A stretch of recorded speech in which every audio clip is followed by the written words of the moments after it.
being the fastest quarterback you've never seen. I'll be right back. There's no quicker way to get into DFS. Play Super Draft today and see for yourself.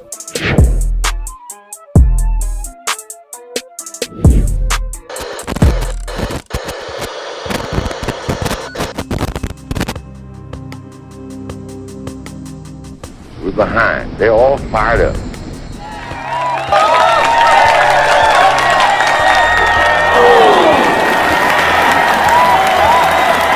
What we got to do?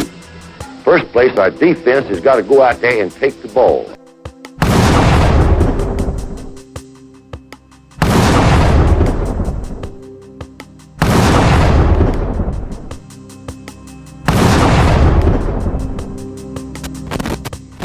Then when we get the ball, we got to have 11 people that's going to do their job and try to score every time you get the football.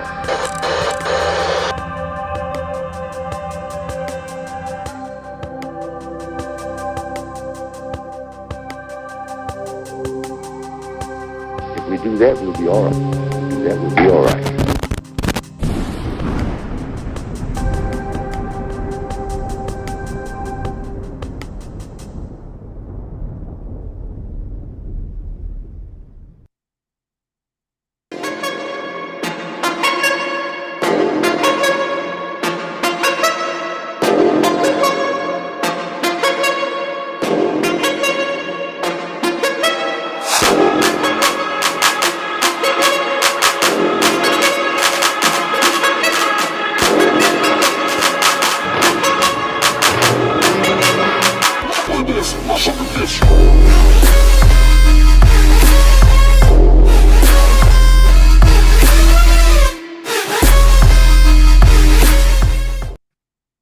Happy Monday, everybody. This is another edition of Football University where we talk anything and everything football related. So happy to have you here. You know, it's all for all the football heads, all the football fans. We know it's the off season, but we're going to get into a lot of topics. And, you know, we always find a way to bring it back to Alabama. So RTR, Roll Tide Road, all those fans out there, we're going to cover a lot of topics tonight. Post NFL Combine, the Bama players in the draft, Alabama football, NCAA football, different ideas. That's what we do at Football University. So let's get right into it. Please hit those comments. Please hit that like, subscribe button if you are a fan. So let's get right to it.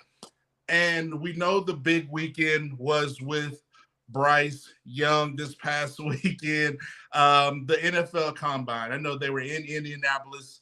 I know I started with Bryce Young. I feel like the draft is still the Bryce Young Invitational, but I think some of the winners post the draft, we all know that Bryce Young did not participate in the throwing, but he did the interviews. We knew the measurables were going to be a big concern for some teams. You know, everybody was making it trying to find a reason to kind of knock Bryce Young down. But so his size was a big importance. And Bryce comes in at 5'10", 1/8, 204 pounds.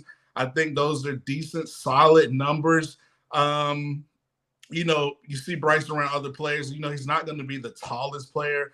But I go to his poise. Word down there in Indianapolis was how Bryce Young handled the interview room. High IQ, displaying a lot of high IQ, poise, awareness, defenses, terminologies. Bryce really wanted in the interview room. And so I think that is important for Bryce. So I think, Bryce Young, I will say this. Congratulations. I think you're a Houston Texans. Yeah, I'm shifting from the Indianapolis Colts at 4. I do believe if you're D'Amico Ryans, and shouts out to D'Amico Ryans, if you look at the Houston Texans with that number 2 pick, I wouldn't be surprised looking at the results, knowing how the NFL is, and we're going to talk about this, how guys see, the measurables, how athletic they are, the numbers are off the charts. Teams, for instance, will fall in love with those things. Now, I do think Bryce Young is the number 1 player based off him playing in the SEC. in my book, but I see how the NFL works. You looking at the post combine, you see AR-15, Anthony Richardson. He posted a lot of great numbers. I think his stock skyrocketed even ahead of Will Levis. If you know, last week I talked about Will Levis, how I'm not as high on him. I have him number 4 in my QB rankings, led by Bryce, CJ Stroud. But I think AR-15, looking at the potential with his athleticism, I think he's kind of pushing for that battle with CJ Stroud. So those are kind of my top 3 quarterbacks. But, man, like I said, I do think if you're the Houston Texans, Nick Caserio, DeMeco Ryans, you're leaving Indianapolis feeling a lot much better about Bryce Young potentially being there at number 2, although I think he's the number 1 player overall. So that's what we do here at Football University. I want to get your thoughts in the student section. Shouts out to Lori Caddell, RTR. Nick Saban Jr. said, "Roll Tide, let's go." But I had to give my update on how I thought the Houston Texans have kind of shifted in my favor for Bryce Young. Bryce Young mentioned that the interviews went really well. Meeting with DeMeco, the new offensive coordinator. I mean, he said it went really great. And if you look at the buzz from the Houston Texans, so if we got the Houston Texans fans out there, H-Town, listen, I think most of the Houston Texans will be so glad to have Bryce Young fall into their lap at number 2. And, the Houston Texans will have that number 12 pick. So I just think, the Houston Texans right now, last week I said I think it's the Indianapolis Colts. I think they were kind of going to trade up at number 4. But, I do think Bryce is kind of there at number 2. And I think that's actually a great fit for Bryce Young. But before I get to the reasons why that's a great fit for Bryce Young, let's get to the student section. We got a few comments right here. Somebody said, if the Texans don't take Bryce for some reason, where is he going? If the Texans maybe sometimes the teams maybe look at his height or concern. I do not think the Texans do not pass on Bryce Young at number 2 if he's there. I know the Texans had a great interview with the Will Anderson. I know Chicago Bears interview went well. They hold the number 1 pick. A lot of people said they think the Chicago Bears are going to trade down, stick with Justin Fields, put resources around him.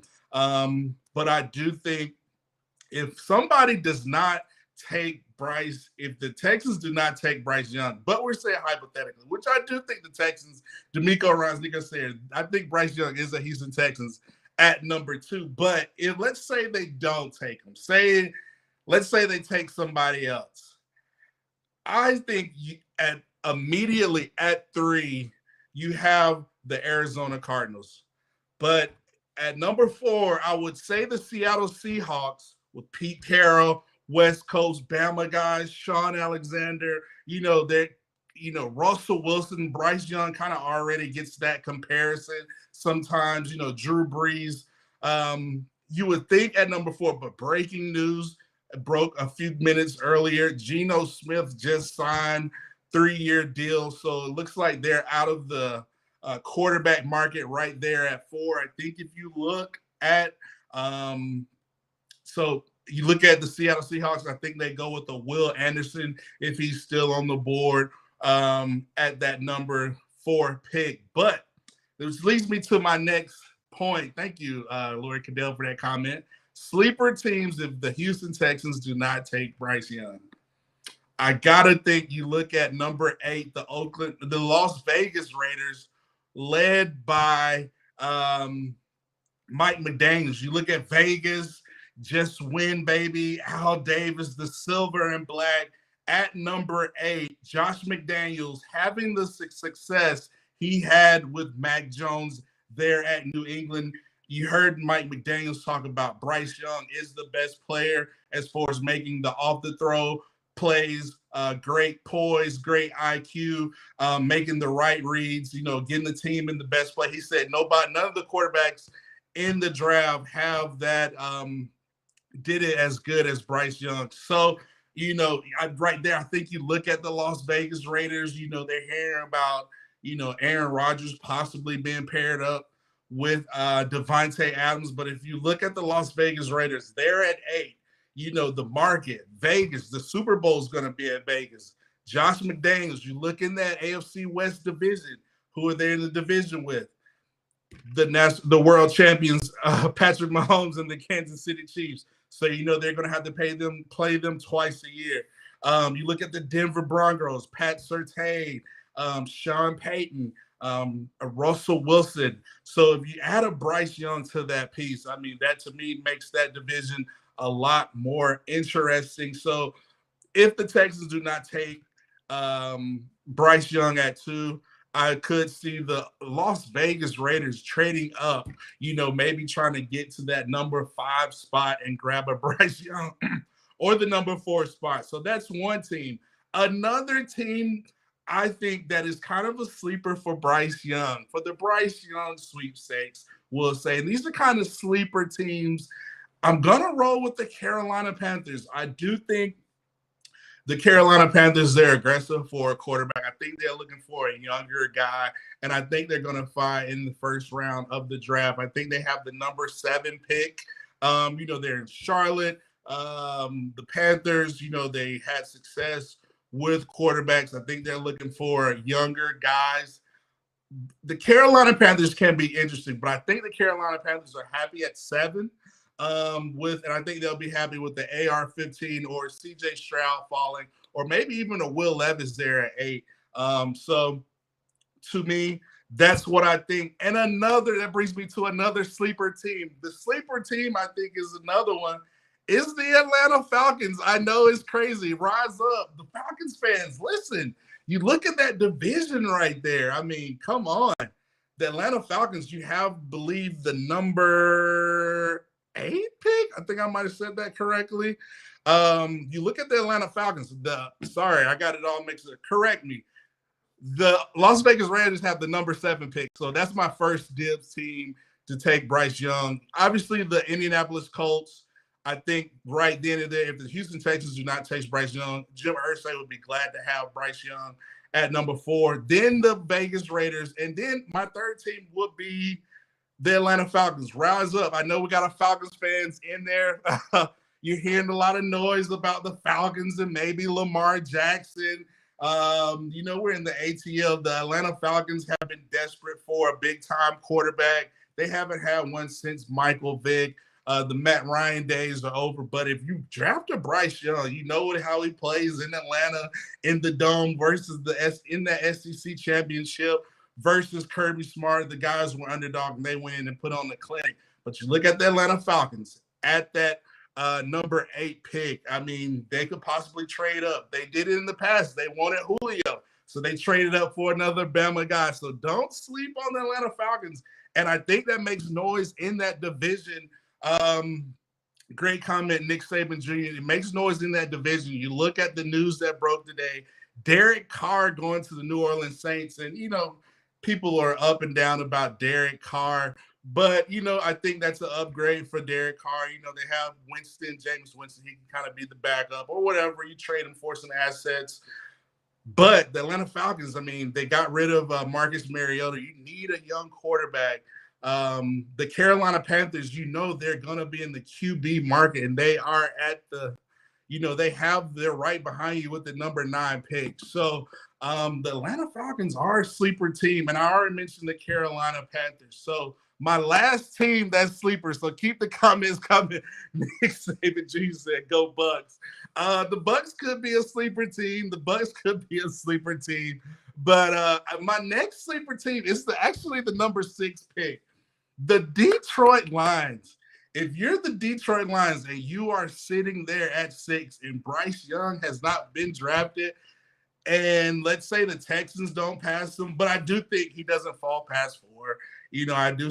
But hypothetically, if he does, the Detroit Lions, you drafted Jameson Williams last year. You caught Dan Campbell. You got a young team. You competed in the division. Aaron Rodgers might not be there in that division. The Vikings won. I think the Detroit Lions, you could be a sleeper team for the Bryce Young sweepstakes. So great comments. Great comments. Let's get to the student section before we go to our next topic. Let's go to up here. Let's see. I'm personally trying to hear a Falcons and Bryce prediction. Wishful thinking. Love the comment. I love the comment. Oh, man. Say, Eagles fans. Let's see what the Eagles fans, fly, Eagles, fly. Speaking of the Eagles, I think shouts out to the Eagles fans. Which brings me to my next topic. The Eagles, listen, you're talking about Bama quarterbacks. We're talking about Bryce Young, the Bama great. Let's switch over to the NFL quarterbacks. You got Tua, you got Jalen, and right now I think you're looking at Jalen Hurts. So we're going to my next. Jalen Hurts is about to get big money. I said it here before. I think he's going to get more money as opposed to Tua. I think they're going to try to. You look at Howie Roseman, what they want to do, secure their quarterback for the long term, and what better person than to have Jalen Hurts. So I think Jalen Hurts is in it for the long run with the Philadelphia Eagles, getting his money, looking at a $200 million type contract. If it was me, I wouldn't try to. I know the Deshaun Watson number is kind of the president, and that's kind of what's keeping kind of some of the Lamar Jackson negotiations with Baltimore. Because of that, how high Cleveland Browns offered Deshaun Watson. But I think the smart thing for the Eagles and for Jalen Hurts, kind of take the Patrick Mahomes route. Don't take all the money where you take up all your salary cap space, but take a good, you're looking about $30 million, $32, $34 million a year. Try to get all your money up front. But that way you can still invest with the team and you keep all the good pieces. So I think Jalen Hurts is going to get the big bag, as they say. So shouts out to the Eagles. So I just made me want to go to my next to that topic. So fly, Eagles, fly. I think the Eagles are going to do well. And speaking of the Eagles, post-combine, so I talked about Bryce Young. I discussed about other players. We talked about sleeper teams for Bryce Young, but I do think Bryce Young, you are a Houston Texan at number 2. We talked about Jalen Hurts getting the bag. We mentioned Tua a little bit. I know I think the Dolphins are going to give him a 5th-year extension. They want to see it, how it plays out this year. So, and then maybe next year offer him the long-term deal. But Jalen's about to get paid, and I think Tua gets the extension. But that brings me to my next topic. So we had the post-combine. So we know Bryce Young did not perform, but he did all the interviews. But I think the defensive end who won it was Will Anderson, in my opinion. I think he solidified his number 1 status as the top player. I think a lot of guys were saying, oh, Tyrese Wilson, defensive end from Texas Tech. He's getting a lot of buzz. He's got a long wingspan. He played, great ball. But, I think Will Anderson solidified himself right there in the combine, running a 4.6 flat. I think Will Anderson is the cross of Von Miller, Khalil Mack. We know his body of work, how great he is. And I think he's right there. I think he just solidified himself, and he's right there at the top of the draft. Like I said, I think the Chicago Bears trade down with the number 1 pick. Maybe somebody wants to come up the number 1, take, Bryce, or maybe they're trying to get their hands on the AR-15, just going by the measurables and how he did at the combine. But I still think as far as quarterback playmaker, making plays, IQ, awareness, poise, athletic ability, off different types of throws. Bryce Young, to me, his tape is unreal. But Will Anderson at 3, I think you are an Arizona Cardinal. They got Joe Gannon, the Philadelphia Eagles former defensive coordinator from the Super Bowl, even though they lost. He's the new head coach. So you looked at the success he had in Philadelphia's defense. He's looking for edge rushers. You're looking at the Hassan Reddick, Jordan Davis, Brandon Graham, all those type of guys, and Ndamukong Suh, the toys, the pieces he had in Philadelphia. I think you look at the Arizona Cardinals, especially losing J.J. Watt to retirement. I think you look at Will Anderson, he's a plug-in-and-play guy right then and there, day one starter, somebody that you could use. So, yeah, Will Anderson, I think, like I said, I think he solidified himself to be right there. He's either going to be an Arizona Cardinal or a Seattle Seahawk. I do not see Will Anderson falling past 5, in my opinion. So let's get to the student section. Stephen Hicks says, show me the money. Yeah, these Bama guys are about to get paid. You're looking at Bryce Young. Even you're looking at Jalen. You're looking at Tua getting a 5th-year extension. You're looking at Josh Jacobs, who's the top all-pro running back this year. He's going to get paid. News broke that he got the franchise tag for the Las Vegas Raiders. I mentioned the Raiders earlier. Maybe if they can sneak up, get a trade up for Bryce Young. You look at that backfield, Devontae Adams, Josh Jacobs, Bryce Young at quarterback. I mean, you can put some pieces, but I do think they need to work on – they got a pretty good offensive line to have the number 1 running back. So I think Bryce Young's best places are places that help the offensive line. And I think Houston, they have Laramie Tunsil. I think he's going to get paid. They're going to solidify him. I think they're going to put pieces around Bryce Young if he falls in number 2. So Bryce, today, I think you're a Houston Texan. That's my reason. I'm rolling with the Texans. Great comment right here. Let's stay in the student section. They're still underestimating Bryce's height is the issue. All I can say, actions speak louder than words. I agree. I mean, the eye in the sky does not lie. That's what we do. All those football players talk about, like, you put on the film what stands out at you. To me, it's Bryce Young. You look at the Texas game in by itself, to me, where I think Bryce Young put on the absolute clinic versus Texas. That game going to a wire, defensive struggle. Texas was moving with Quinn Ewers, we were in a battle, but Bryce, that play he made where he scrambles, throws off, hits Jahmyr Gibbs in the back of the end zone. I mean, he had some dime passes in that game, clutch passes in that game. You look at the Texas game, you look at his freshman year. To me, he had to play versus Mississippi State, and I'm going to get off my Bryce Young bandwagon. But he had to play versus Mississippi State year before last, his first year playing, we had Jameson Williams. Comes out of halftime, throws a touchdown to Jameson Williams. But, like, that next drive he has a touchdown, which was – they ruled him out at the 2. It was one of the most magical type of offensive plays I've seen from a clutch – dynamic playmaker in Bryce Young. So, like I said, they are underestimating Bryce. But for me, if I'm a GM, I'm going to fall in love with Bryce Young, and I'm going to get my quarterback. So keep them coming. Let's stay in the student section. Tracy McDuffie says, money, money, money. Yes, they're about to get paid. Let's settle right here. What are my thoughts on Derek Carr and the Saints? I kind of alluded to it a little bit earlier that RTR to all the Bama fans out there, but you look at Derek Carr, you look at that division. I have to look at the division. You have the Saints in the NFC South. You have the Saints, New Orleans Saints with Derek Carr now. The Carolina Panthers are in it for the quarterback position. They have the number 8 pick, I believe.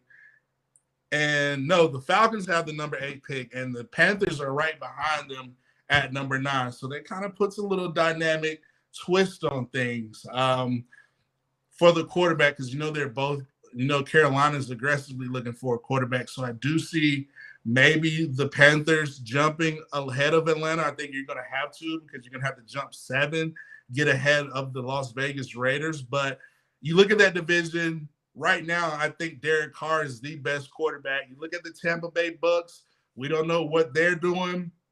We know Nick Saban Jr. is a big Tampa Bay Bucks fan.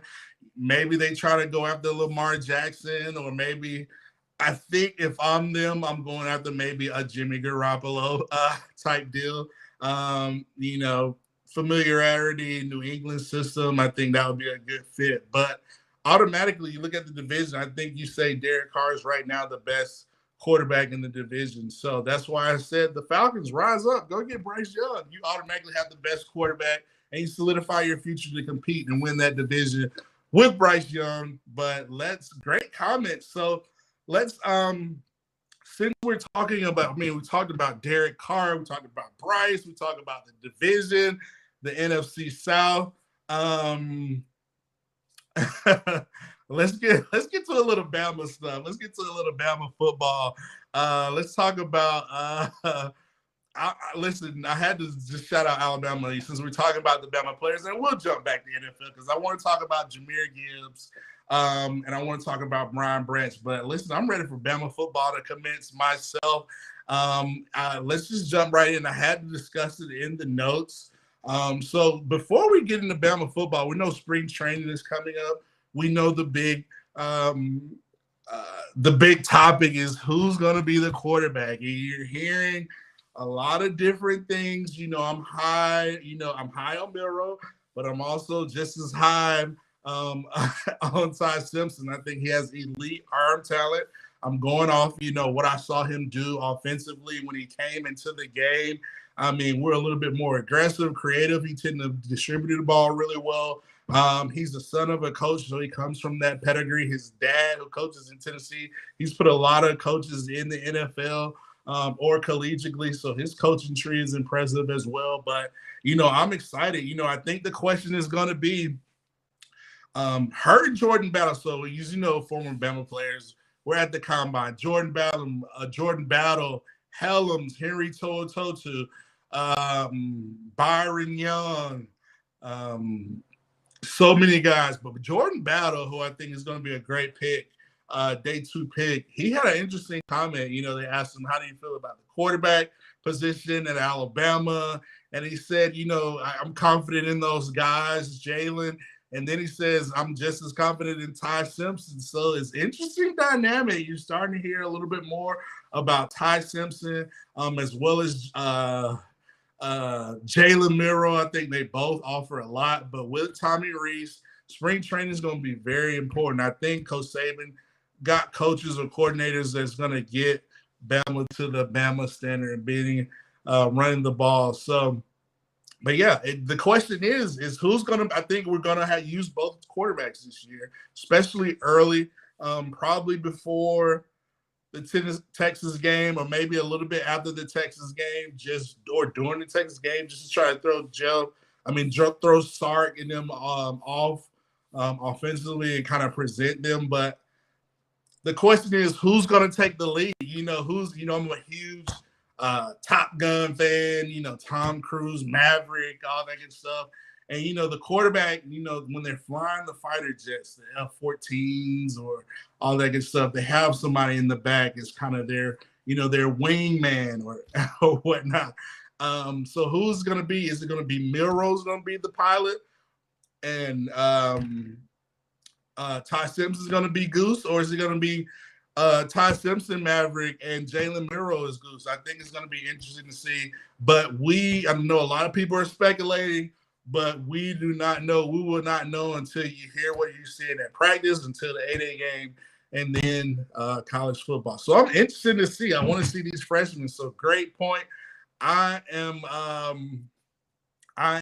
big on I'm excited about football as well. So Ty Simpson will show Jeff Stapleton saying why he's taking the first string spot. Listen, it's going to be interesting, but I don't think Jalen Miro, is going to, back down. I just think it's going to be, look at Tommy Rees, Coach Saban. Historically, what does he like to do? He likes to put the best player in the best position who's going to come out and make the offense better. And so Ty Simpson does a lot of great things. Jalen Miro presents a lot of advantages and disadvantages for defenses. So it's going to be so interesting. So we discussed about the NFL draft. I want to go back to the Alabama players. I talked about Bryce Young, Will Anderson. I talked about a lot of these guys, but I want to talk about Jahmyr Gibbs. And I think Jahmyr Gibbs' stock has risen. He ran a 4.36 at the NFL Combine. you look at teams who are looking for running backs. I think Bijan Robinson is still kind of the top running back. I think he's my 1A running back, and I'll give Jahmyr Gibbs kind of a 1B. Some teams might have Gibbs ahead of Robinson, but right now have 1A, 1B. And I think Bijan Robinson is going to come off. I can easily see him going top 10, top 12, and I think that's just going to push up the stock for Jahmyr Gibbs. We mentioned the Philadelphia Eagles earlier. I mean, they have the number 10 pick. I don't know if they go. I don't see Howie Roseman going to a running back at 10. I think Bijan Robinson might be more so Chicago Bear, because I do see Chicago trading down. But you look at, I don't see the Seahawks drafting a running back. Maybe the Eagles do, but I do think the Eagles, they have that 32nd pick, and I think fly, Eagles fly. I think that's when you take Jahmyr Gibbs. People are saying Gibbs ran a 4.2. I don't know. I didn't know that. It might have I heard some rumors that officially it was probably a 4.2. So it'll be interesting to see. But I do think Jahmyr Gibbs is a Philadelphia Eagle at 32. I just think Philly might have to jump a few more teams. You look at the Kansas City Chiefs at 31. I do think they go defense, try to give Chris Jones some help. On the defensive end, I think they look at a defensive end, a Dedrick Hall from Auburn, somebody like that. But you look at the run, they got Pacheco, they got Isaiah McKinnon. You look at Andy Reid, he might say, man, I think they can maybe trade or put Clyde Edwards-Helaire in free agency. Look at Jahmyr Gibbs at 31 with Mahomes. Ooh, that could be kind of nasty. He's such an explosive running back out the backfield with hands, explosive, changing directions, vision, body leverage, speed, quickness, agility. Jahmyr Gibbs has it, and I think he's a Philadelphia Eagle at 32, if not at 31. Or interesting team, Denver Broncos at number 30 with Sean Payton. Sean Payton's going against that division. I mentioned him earlier, going to see Patrick Mahomes and Andy Reid, the Kansas City Chiefs, twice in that division. That's the big rivalry in that division, obviously with Vegas. But you look at Sean Payton at 30. Walker is coming off that injury. I think he'll be healthy this year. But you look at Gibbs and what Sean Payton did with Alvin Kamara in New Orleans Saints. He's got Drew Brees. He's got Russell Wilson as his quarterback, so that's kind of his Drew Brees equivalent. But you look at Alvin Kamara, you look at Jahmyr Gibbs. I wouldn't be surprised Sean Payton pulls the trigger on Jahmyr Gibbs at 30. That could be a possibility. Or 28 with the Buffalo Bills. Put them back there with Josh Allen in that running game. You have Stephon Diggs at the receiver position. But it'd be interesting to see. Or you look at Dallas. The Cowboys. They franchise tag Tony Pollard, but do they trade away Zeke? Maybe they try to get another receiver, or you never know. So it'd be interesting to see. But I do think Jahmyr Gibbs is a Philadelphia Eagles.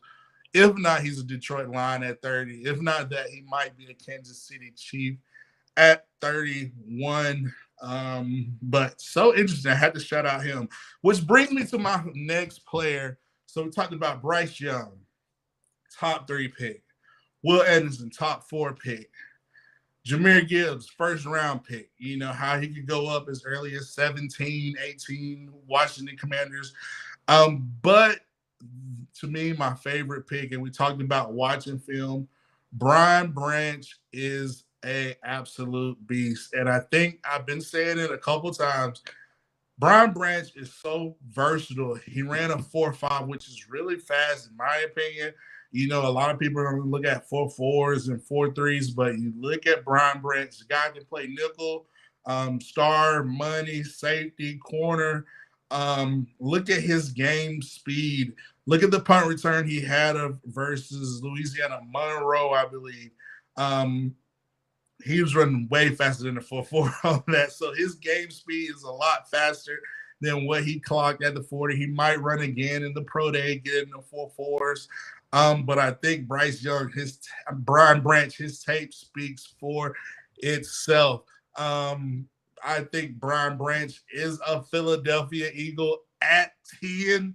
I think 10 is where the Brian Branch sweepstakes start. And if he did fall, which I don't see him falling, I got him going 10. I don't know what the Titans are going to do at 11. But you look at the Texans, Houston Texans have that 12 pick. I think they go with the receiver or maybe an edge rusher. Me personally, I would go and get a receiver, maybe a Zay Flowers or Jordan Addison. You know, Jordan Addison threw with Bryce Young this past last year when he jumped into the transfer portal. You know, if I got Bryce, I maybe call Bryce and be like, who do you want with this 12 pick? You look at the Houston Texans, they already have Damian Pierce, Laramie Tunsil, John Mechie, Devin Singletary. You know, D'Amico's going to have that defense riled up. So, like I said, at 12, I do think Houston goes with another offensive weapon. And the New York Jets at 13, I could easily see Brian Branch being paired at 13 with Quinnen Williams, Sauce Gardner. I think he does a lot for that defense. And I don't see him falling past New England at 14. If the Jets don't take him at 13, Bill Belichick is not going to pass on Brian Branch. He needs to get secondary work, secondary help.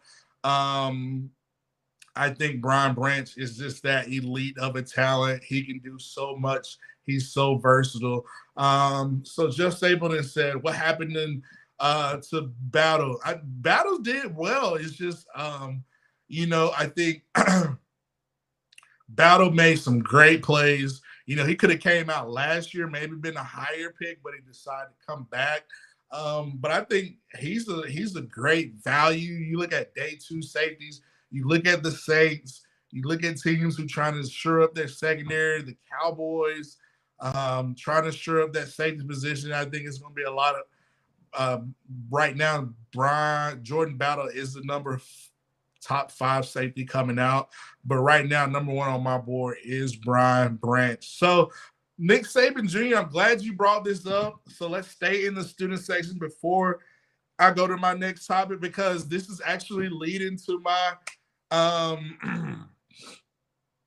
next topic. How do you feel about Coach Saban comments about potential new schedule?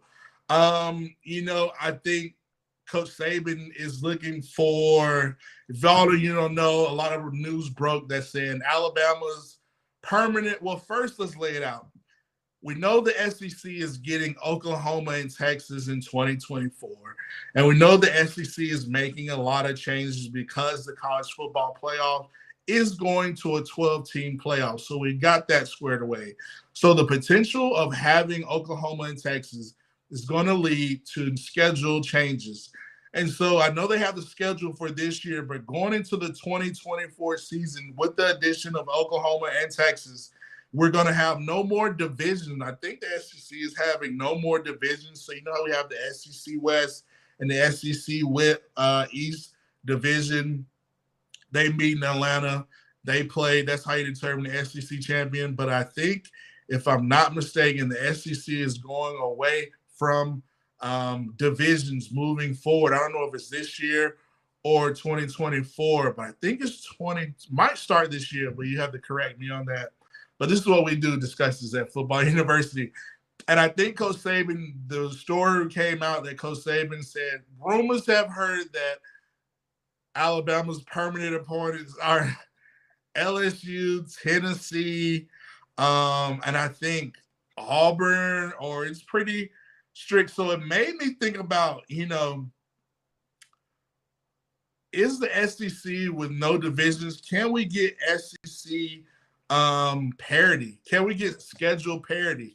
Are we going to get SEC schedule parity? Or is it going to be like, you look at Alabama's schedule this year, Texas week 2, having to play in the SEC West, LSU having your permanent rivalry be Tennessee, having to play Tennessee. They are really good. You look at Texas A&M having to play Ole Miss, having to play Mississippi State. And then you look at our counterparts, or you look at Georgia. Only team they have to play Missouri, Kentucky, Vanderbilt.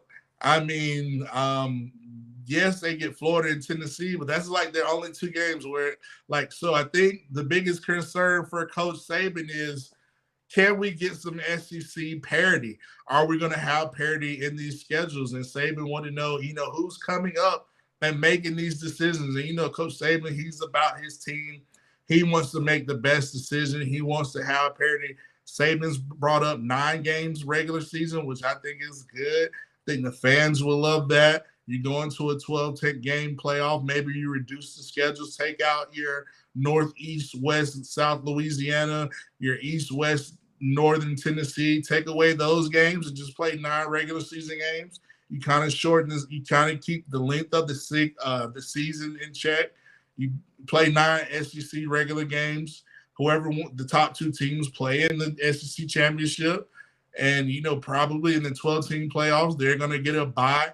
And their bottom 4 teams have to play in the bottom 4 SEC teams have to play in the 12-team playoff. And I think that's how it's going to go. But I think Coach Saban brought some good concerns and good issues up about scheduling. And we just all want to know, is it going to be parity?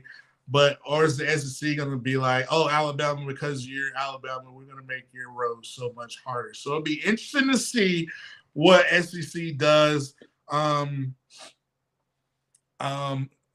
What are they going to do regarding schedule? Is that going to change the games like Alabama, Auburn, UGA, and Tennessee? Matt, I don't know. Great question. You got to have the LSU game in there because that's like SEC West. Tennessee game, that's the 3rd Saturday in October. Golly, that games means so much. And we're going to talk about that rivalry, how I think that Tennessee-Alabama rivalry has become more intense. Let's throw off the gloves. But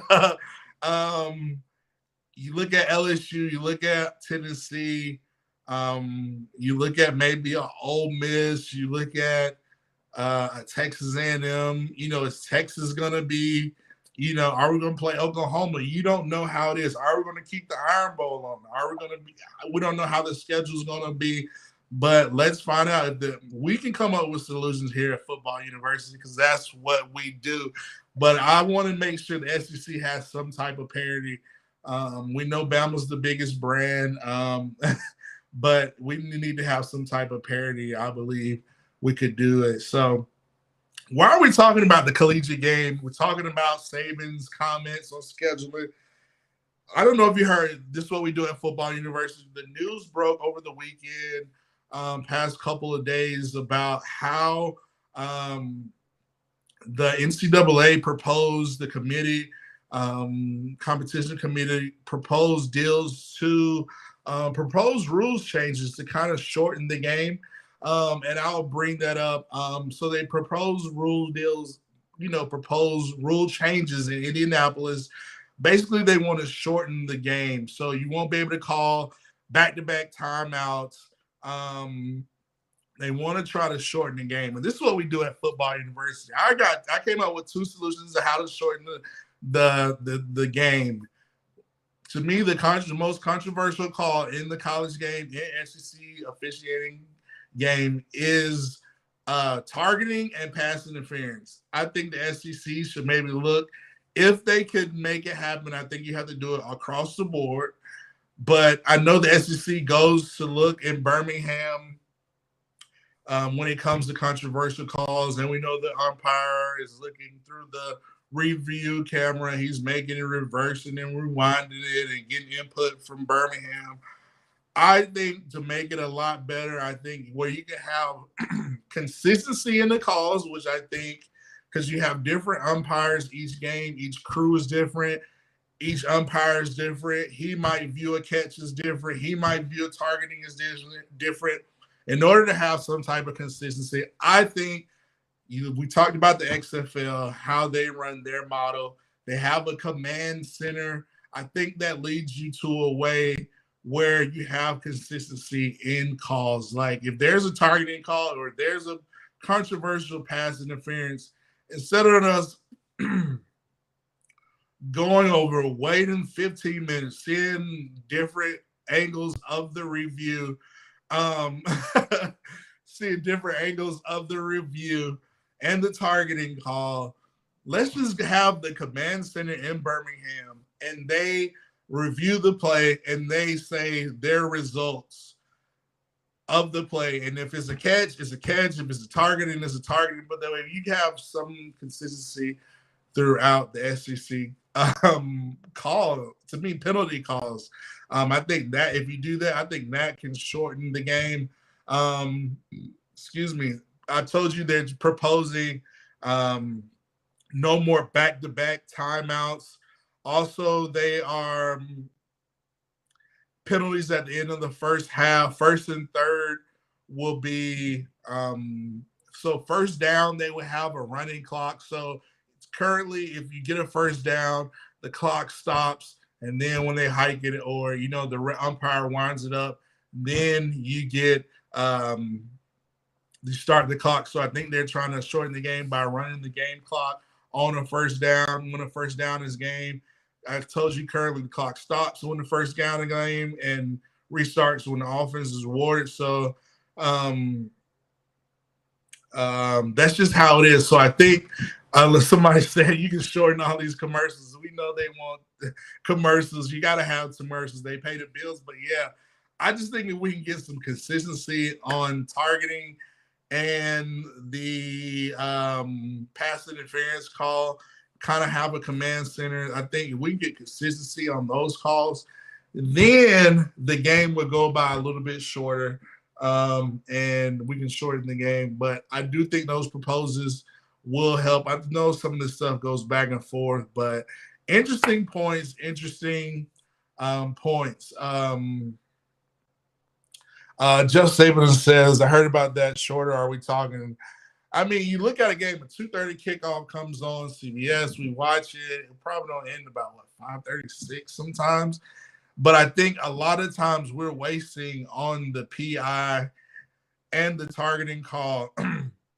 I think having the umpire going and look into it, I think it just takes so long. And it has, we get no consistency in the call. At the end of the day, we need consistency in the calls. That's why I say we go to a command center. That's what we do at Football University. SEC officials, if you Sankey, if you're looking for ideas, tune in to Football University here on Monday nights. We help come up with solutions. So let's go to my next topic. Great comments in the student section. RTR, keep them coming. William Bryan says RTR. So let's go to my next topic. We talked about Bryce. We talked about rule changes. We talked about the SEC, Alabama spring training, free agency. Let's see. My next topic is we talked about basically. So speaking of SEC, we're going to stay in the SEC, and it kind of has two parts to this. So the first part is, people are talking about Bryce Young, and yes, I'm bringing it back to Bryce. I'm just passionate about the dude. He's just so talented. I don't want people to get lost in the sauce and think somebody else is better than them. If they do, that's their opinion. They make the decisions. But Bryce Young, people are saying, "Oh, he's so small. Can he take the hits in the NFL?" All this stuff. I will tell you to go back and watch Bryce Young versus Tennessee last year. And that brings me to my next topic. First topic is people say Bryce cannot take hits. He's not durable. But Bryce is so clutch and so poised in the pocket. He's so cerebral and methodical about manipulating defenders and taking hits. Go watch the Tennessee tape. To me, that tape speaks for itself. And which leads me to my next point. The Tennessee-Alabama rivalry, to me, is number one uno when it comes to rivalry. I know Auburn is always going to be our rivalry. But ever since we lost to Tennessee this past year, them playing Dixieland Delight, popping the fireworks, smoking the cigars, the way we lost. You look at how they hit Bryce Young in that play, and we all know the play I'm talking about, the non-targeting play where the guy cheap shot a helmet, clear helmet shot to Bryce Young, and the other player was on the ground, looked like on all fours, looking like he was trying to set up Bryce Young to make his fall even that much worse. To me, watching that game, us losing the pain and agony of Alabama fans losing that game, and how they did cheap shots and referees and all this stuff. To me, the Tennessee game, although Bryce took it like a champ, we know that. To me, the Tennessee game is back on. I'm saying it's time to get back physical. Like, we've got to me, that is number one uno. And then on top of that, you look at Bama basketball, and this is football university, but I'm bringing it back to Alabama and Alabama football the third Saturday in October, and how important this rivalry is. You look at how Alabama basketball played in Knoxville. I mean, it was a lot of no calls. There was a lot of cheap shots, physicality being thrown on our players. Refs did not call. I'm telling you, I don't know what it is. I think Tennessee has tried to become a little bit more intensify this rivalry, trying to be physical, trying to bully us. And I think it's important to Alabama. We step up and we have that attitude like, oh, y'all want to go there? We're going to go there. That's going to put us back on our A game. And you couple that with Coach Saban, hearing it from David Pollock at the national championship, I think it's important that Alabama gets back to being dominant. And, like, it's going to have to go through Tennessee, and Tennessee's going to have to go through us. But to me, that rivalry is even more intensified. I gave you my points, and I just had to say that Bryce, I mean, it was just a ton of no calls. The way they were hitting Bryce Young, to me, Bryce Young's physicality, his durability, questions are answered. But when I look at that game, it just makes me so upset how it was a lot of no calls, not a non-target, no calls. And that rivalry between Tennessee and Alabama is the rivalry, for me at least. To me, I have to cover Tennessee, and to me, ball fans, I mean, it is on. That's all I'm saying. That Alabama-Tennessee rivalry is on. So I had to get off my chest. We got a lot of Bama fans. We all bleed crimson. But I just had to say that, man. That Tennessee game is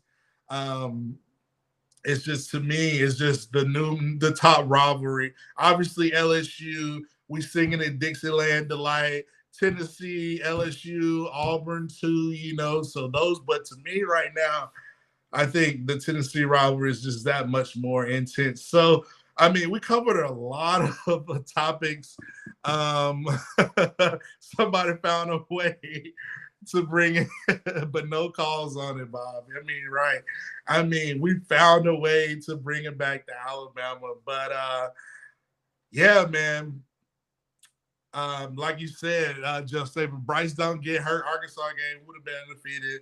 You know, Bama's house, no matter, you know, it is what it is. Shoulda, coulda, woulda. It didn't work out that way.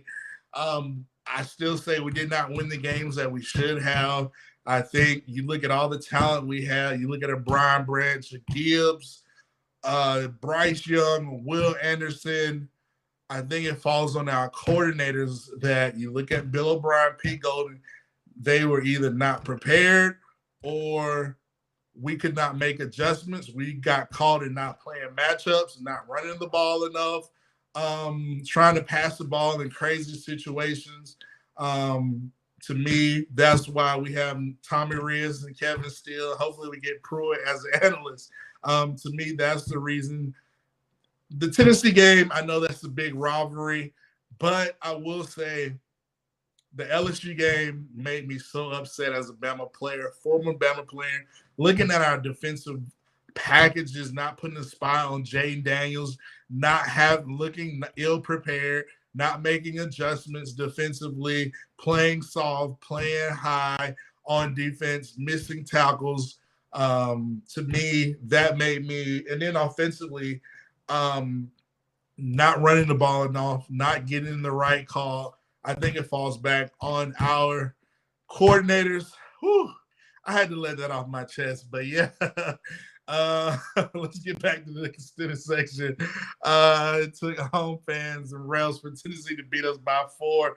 Yeah, it is what it is. The ref calls were crazy. Shoulda, coulda, woulda. Gibbs catches that pass. Maybe he scores a touchdown. We win the game. But we had the ball. And, to me, the most controversial play, it's what we do at Football University. The referee throwing the ball. Kool-Aid McKinstry catches the ball, picks it off, running down the sideline, about to ice the game. He catches the pick. He runs out of bounds. He crosses the 50, crosses the 40, 45, goes out on the other 40. And then the ref throws the flag. And I'm like, why are you throwing that flag so late? And he calls that pass interference call, which I thought it was such a late call, home cooking call. Goes back to my point. You got to have some type of consistency in the call. But, even after that play, we get in the red zone and we call like 3 straight passes with like 40, like a minute, 30 seconds left. Like, why don't we just run the ball up the middle? That way we can end the game with the Will Riker field goal kick. It is what it is. We didn't win the SEC West, so we got to circle with LSU as well as Tennessee, and I think the guys are going to be ready. But that's what we do at Football University. I just had to get that off my chest. You can see I'm a passionate former player. Listen, it's gonna be interesting. So I think Alabama is hungry. I think they're ready for a lot of people say I'm ready for the LSU game. Like, hey, listen, like 6-0 said, Alabama's an angry elephant. You know how angry elephants get. One thing about elephants, they have a great memory. They don't forget anything. So they're going to be remembering and be in the offseason. They're currently working to get back to being dominant and getting ready for this spring. So a few more comments here in the student section before we wind it down. Jeff Saban says, the LSU game, I'm ready for the game in T-Town. Can't wait. You're looking at an exciting football schedule. LSU in T-Town, Texas week 2. Ooh, that's going to be so exciting. It's going to be very exciting. Having Tennessee at home, Texas, LSU at home, going on the road to A&M, going on the road to Mississippi State. I think we got Ole Miss at home. That's going to be interesting. It's going to be interesting. So having the Pete Golden, Lane Kiffin reunion is going to be so interesting. Stephen Hicks says, Voltron and LSU both have a ass whooping coming. ASS whooping, whatever you want to say. Ole Miss too. It's going to be interesting to see, but as you see, we're all passionate. Great comment. It's going to be interesting to see, but let's wind it down here. We've discussed everything. This is what we do at Football University. Shouts out to the student section: Bob Rutherford, Jeff Stapleton, Stephen Higgs, Nick Saban Jr., 6-0, William Bryant. Who else? The list goes on. Stephen Higgs. Listen, Bama's going to get back dominant. I think they will. I think Coach Saban made the right decisions. And this has been another episode of Football University.